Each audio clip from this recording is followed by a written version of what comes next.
Another method that courts have used to determine the scope of free speech at public stadiums is looking at the statutory language. A seminal case in this regard was decided in 1982 in the Third Circuit, Krishna Consciousness versus New Jersey Sports and Exposition Authority.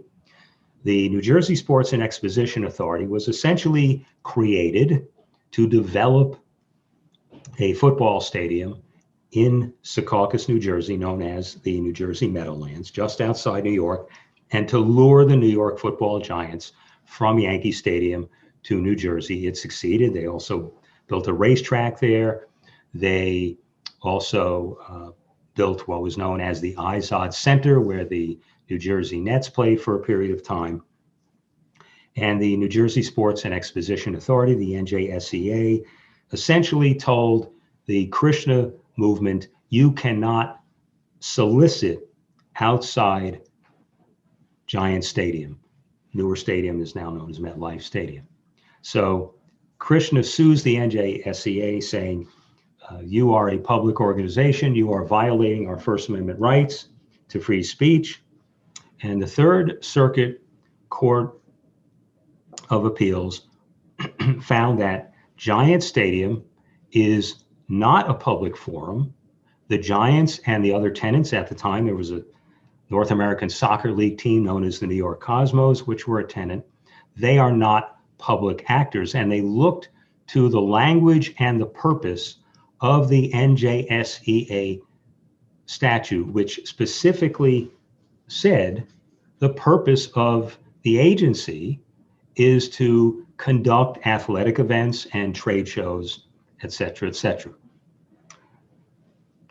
The court actually said, and I quote, even in a public forum, an important factor in determining the reasonableness of a restriction on First Amendment rights is whether the proposed activity is basically incompatible with the normal character and function of the place.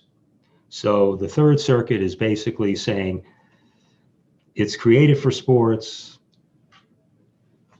That's what we're going to have there. We're not going to have any kind of religious or other language or solicitation. The problem there is, the problem with this decision is very simple. If other courts were to follow this reasoning, a municipality, a state can always get around the First Amendment by specifically designating a place for something other than speech. They could take a public playground, a public square, a public park, and say, we're going to develop this facility for the purpose of recreation, for the purpose of exercise, et cetera, et cetera. And under the reasoning of the Third Circuit, no one could ever engage in free speech there if the government wanted to prohibit it, because in the language of the statute or ordinance creating the facility, it's designated for something else.